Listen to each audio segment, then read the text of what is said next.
guys, we're back. It's Rach Talk. We're here at my house and we're going to talk about all the things. We're going to drink some caffeine and I'm going to tell you about the time that I got into the ocean, that I skied down a mountainside, and how this year is my year to stop being a weenie.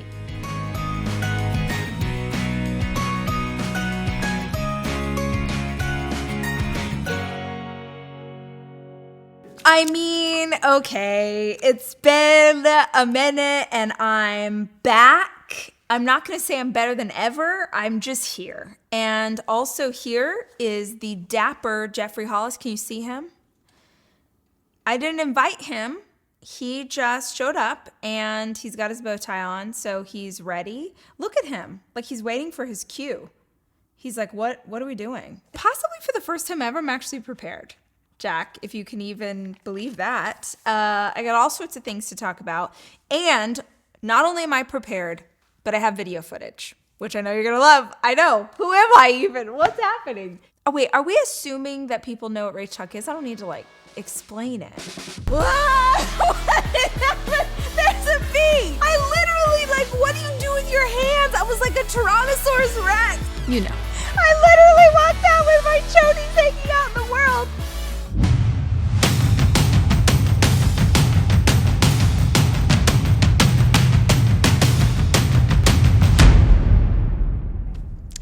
I guess let's start with the fact that we're in my house, in mi casa. Mi casa es su casa, COVID times. And we're just, this week we're here at home and we got a sign made by Ford Hollis. Next week, who even knows? But we're here, we're back, we're glad to be with you.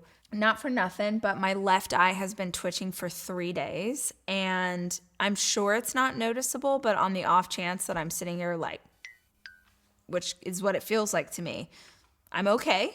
I don't know why it's doing it and I don't know how to make it stop. All right, where should we even begin? So much has happened since we last hung out. What was it, last summer? Is that when we wrapped season 52 or whatever season that was? I know we were still taping in the summertime because remember it would be so hot and I felt like I was gonna die. And then that one time not your fault, but Rosie made me wear that winter ensemble Snow Beast outfit, even though it was from Beyonce, and I was about to have a panic attack and a heat stroke. I don't know if I can do this whole thing wearing this thing. I'm about to be in a bra. Okay, where should we begin? What did I want to talk to you guys about? Let's talk about the fact that I went skiing. Okay? I went skiing for the second time in my life. The first time was 16 years ago. Wait, let me back up. I've gone too far because I didn't tell you guys the most important part. Pull it back in. Actually, start a whole new story now. On New Year's Day, I was in Cornwall. That is a place in England on the coast, okay? So New Year's Day on the coast of England, it was 4 degrees, so cold. I'm there with my boyfriend. He's from England originally, and we take a walk along the bluffs. It's gorgeous there, and we're walking and we're talking and New Year's and setting intention and who are we and who do we want to be and blah, blah, blah. And we sit down on a bench and we're overlooking the water. And I was like, you know what I want to do for 2022? I don't have a word. I don't have a goal. I just want to stop being such a weenie. That's what I want. And he started laughing. He's like, what are you talking about? I'm like, I am such a weenie. I was going to say I don't like cold water, but I really don't like any kind of natural water out in the earth. I don't get my hair wet.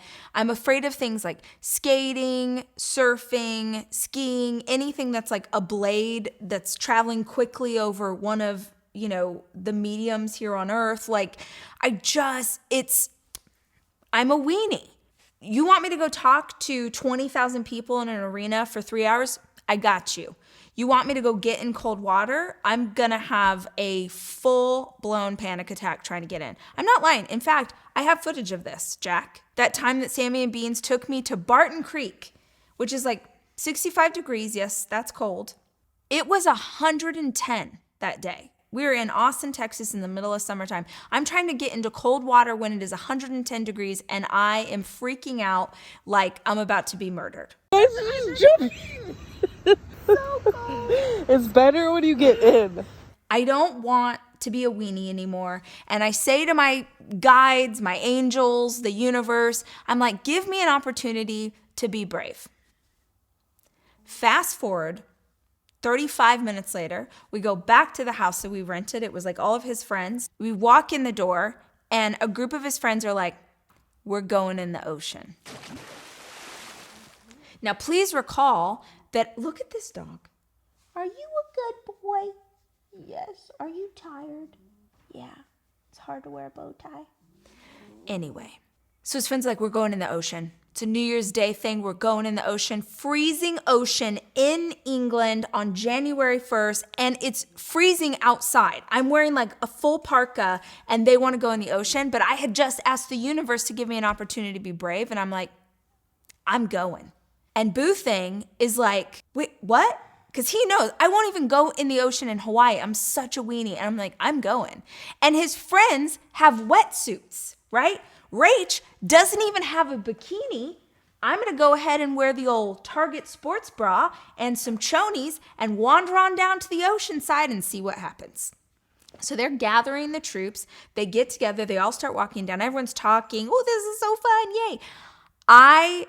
I'm not talking to anybody. I felt like I was about to give birth. Like that was the kind of focus that I had. And I was like, not only are you going to get in this water, you're going to walk directly into it and you're not going to squeal and you're not going to be a little baby. You're going to get in the water. First of all, you're seeing me not tan and not at my fighting weight, but that's fine. Okay. First of all, we've got a friend in a wetsuit. Her husband, he's Scottish, whatever. He's wearing like boardies. Then Boo Thing pans back to me. He's still thinking she's pretending, but whatever. Now, please note, you're also seeing our friend. He's in the like lemon yellow. You would think that he would be afraid of this. Again, these guys are crazy, just walking straight in, no problem. So G, that's the friend. I was like, I'm going to be like G. G is not afraid. He's walking directly into the water. He becomes my inspiration. I start following him like Moses is leading me through the wilderness. Yo, let's look it up, Jack. Look up what the temperature of the ocean is in Cornwall on January 1st. It is freezing. He's walking, and then he begins to run. Now remember, he is my Moses, so I'm like, oh my God. And I'm like, go. Okay, G's running. Out of nowhere, who appears on the screen? Now remember, my boyfriend thinks I'm about to have a freak out. He doesn't think I'm coming up from behind. He doesn't even know I'm there until I'm in the water. Still wearing chonies and a sports bra. I apologize to anybody who had children on the beach that day. I am running directly into this water. I grabbed the tatas because they were really cold, even though I wasn't actually submerged yet. You have to get into your neck. I feel like that's official. I feel like I'm not getting my hair wet. I don't want to be a weenie. I still want to have good hair. Yeah, good job. There's a lot of screaming. We're very cold. Boo is one of those people, I'm not sure if you were familiar with these people, who takes a cold shower every single day. So he believes in like cold, do you know what it's called, Jack? Like cold therapy or whatever, where it's like really good for your everything in your body to like be in freezing cold water every single day. So every day of his life, like a serial killer, he doesn't take a hot shower, he takes a cold shower. So you are about to see footage of this man walk into this ocean like Poseidon, like he was born, zero problem. He's gonna walk into it like he's walking into the Mediterranean. He literally walked in, dips down, and here's what makes me hate him and all of the men in this ocean. They're swimming in it. They're paddling around. Like zero problem with this temperature, but all that matters is that back over on the beach, everyone's still in the water. I'm back on the beach, wrapped in a towel. So proud of myself for not being a weenie. That was January 1st. I got my first opportunity to not be a weenie. This weekend, second opportunity to not be a weenie. I tried skiing for the second time. Boo and I took the two oldest boys. It was my oldest son's 15th birthday. We took them to Utah. So I did half a day of ski lessons.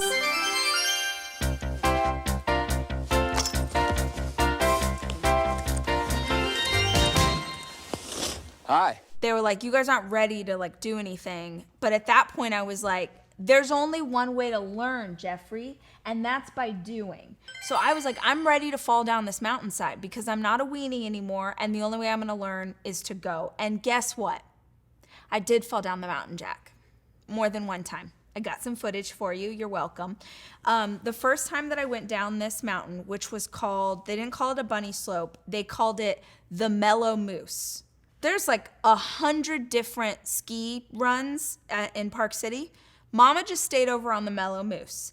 There's 3-year-olds, 4-year-olds plowing down this mountainside, and I'm just over there trying to stay upright.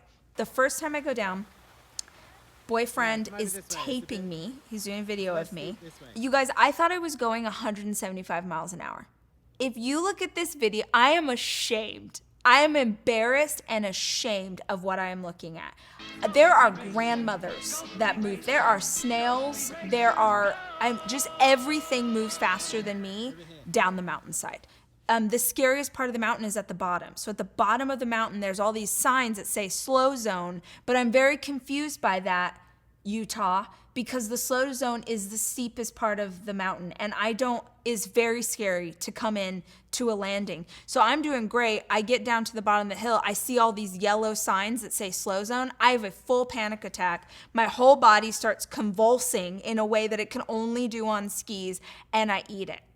I just remember my instructor saying, like, if you feel like you're gonna fall, just like sit down. Just sit down to one side and slide. So I tried to sit down, but really I just sort of like did a backflop onto the snowy mountainside, and that was horrible. The best though was at the end of that day, second to last run, I'm feeling very confident. I'm starting to turn. Yes, I'm holding the snow plow position the whole way down, but I'm feeling really good. I come into the stupid slow zone again. The problem was that the whole time I was like, don't fall at the slow zone. Don't fall at the slow zone. Don't fall, don't fall, don't fall. So of course I'm manifesting that I'm gonna eat it. I don't even know how this happened. It just felt especially steep on the way down, and I just lost even worse control than I did before. I crash into the yellow slow zone fence. It wraps around my body.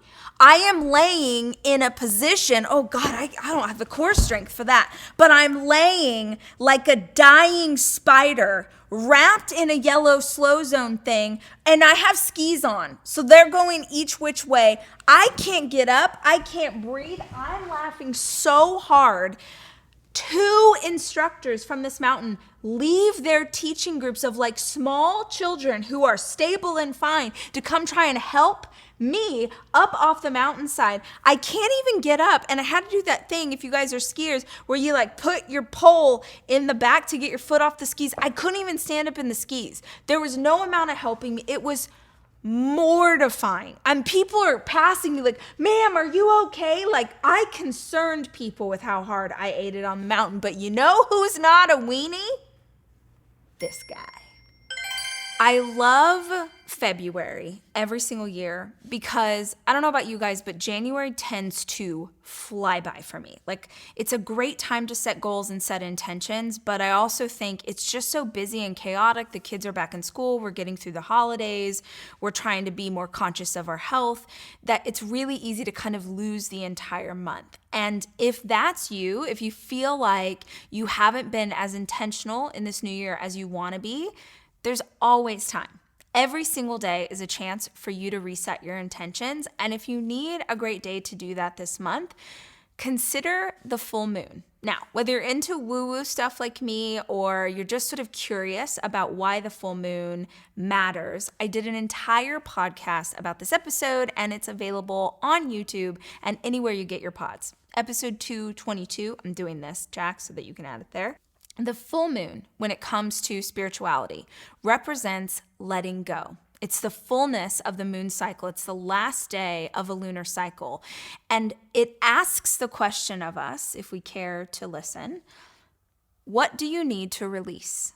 What do you need to let go of in order for you to be the best version of yourself, to be the best friend, partner, parent, leader, student, whatever you want to be? In order for you to be that, What's anchoring you to old habits, old limiting beliefs? What are some of the things or maybe some of the people that you need to consider letting go of during this month's full moon? If you want to hear all about my full moon rituals, give you some ideas for how to take on this practice or even just adopt a few different ideas that might help you set your intentions a little better every single month, check out my full moon episode available on YouTube and on Pod.